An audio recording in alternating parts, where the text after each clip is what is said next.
మనము ఏ కులంలో పుట్టాలి, ఏ ప్రాంతంలో పుట్టాలి, ఏ వర్గంలో పుట్టాలి అనేది మన చేతిలో ఉండదు. మన చేతిలో ఉంటే ఆప్షన్స్ మనం ఇచ్చుంటే మనం పుట్టించేవాడు ఎవరు చెప్పలే. కానీ పుట్టిన తర్వాత ఎడ ఉండాలి, ఎటువైపు ఉండాలి, ఎవరి పక్షాన పోరాడాలనేది మాత్రం మన నిర్ణయం.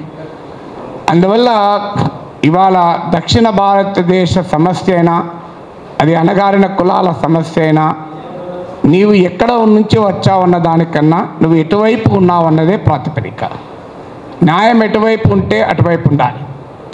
ముందుగా దయచేసి ఈ ఉపన్యాసం వినే వారికి అపీల్ ఏంటంటే, ముఖ్యంగా మీడియాకు, ఈ మధ్య నేను కులగణన మీద మాట్లాడాను. దాదాపు 1 గంట 10 నిమిషాలు మాట్లాడాను. 1 గంట 10 నిమిషాల్లో 1 గంట 5 నిమిషాలు కులగణన ఎందుకు చేయాలి, అవసరం ఏంటి, కులగణనానికి వ్యతిరేకంగా ఉన్న వాదనల్లో ఉన్న హేతుబద్ధత లేకపోవడం ఎలా అని కులగణనానికి వ్యతిరేకంగా ఉన్న అన్ని ఆర్గ్యుమెంట్స్ను కొట్టిపారేస్తూ మాట్లాడి చివరకు ఏమన్నానంటే, కులగణనాన్ని చేయడం అవసరము, కులగణనం చేయొద్దని అనడంలో అర్థం లేదు, కానీ కులగణనమే కుల సమస్యను పరిష్కరించదు. కులగణనం సమాజానికి ఉపయోగపడుతుంది, కానీ అది శాశ్వత పరిష్కారం కాదు. కులానికి ఉన్నటువంటి వికృత సామాజిక ఆర్థిక దోపిడీ రూపాలపైన పోరాడాలి అన్న. ఈ విచిత్రం ఏంటంటే, తెల్లారి పేపర్లో ఆన్సర్ ఏంటంటే, కులగణనంతో సామాజిక మార్పు రాదు. నేను అన్నది ఏంటి, వీళ్ళు రాసింది ఏంటి? నేను 1 గంట 5 నిమిషాలు కులగణనానికి అనుకూలంగా మాట్లాడితే చివరి 2 నిమిషాలు కూడా అనుకూలంగానే మాట్లాడుతూ ఇది ఒక్కటే పరిష్కారం కాదు అన్నాను. బహుశా అక్కడికి వచ్చిన అతనికి ఆ ఒపీనియన్ ఉండొచ్చు, కులగణనం వద్దని. అది పట్టుకొని దాన్ని హెడ్లైన్ చేసి పడేశారు. అందువల్ల దీన్ని కూడా ఇంకెలాగైనా రాయొచ్చేమో మీడియా, ఏం చెప్పలేము. ఇప్పుడు ఆధునిక కాలంలో థంబ్నెయిల్ ఎట్టుపోతాయో తెలియదు.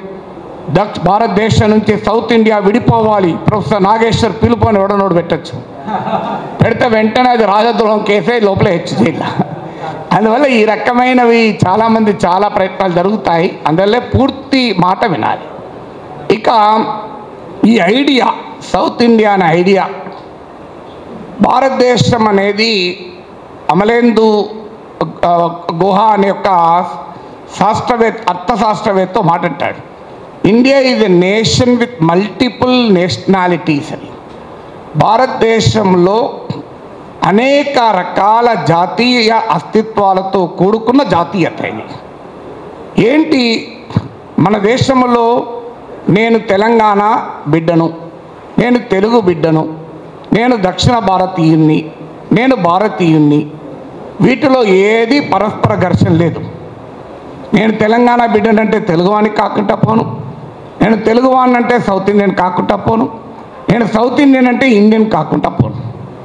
అందువల్ల భారతదేశం యొక్క వైవిధ్యభరితమైన స్వభావం ఏంటి అంటే, మనకు అనేక రకాల అస్తిత్వాలు ఉంటాయి. ఇవి పరస్పరం ఘర్షణ పడే అస్తిత్వాలే ఉండాల్సిన అవసరం లేదు. They need not be contradicting identities, they can be complementary identities also.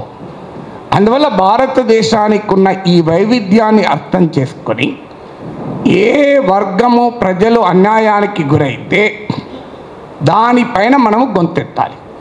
అందువల్ల ఇలా సౌత్ ఇండియన్ ఇంట్రెస్ట్లకు, దక్షిణ భారతదేశ ప్రయోజనాల కొరకు మాట్లాడడం అంటే అది దేశద్రోహం కాదు, అది భారతీయతకు వ్యతిరేకం కాదు.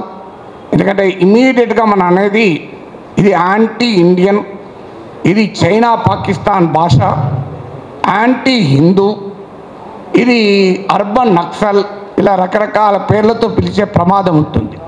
నీవు దేశద్రోహి, సౌత్ ఇండియాను వేరు చేయదలుచుకుంటున్నావు అని నేను సగర్వంగా భారతీయుని చెప్పుకుంటాను.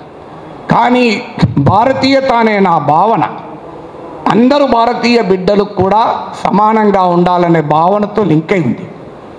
సో భారతీయత పేరు వీట సమాజంలో ఉన్న సామాజిక, ఆర్థిక, ప్రాంతీయ అసమానతల్ని దాచిపెడితే భారతీయత రాదు. ఈ అసమానతల్ని పరిష్కరిస్తే భారతీయత వస్తుంది.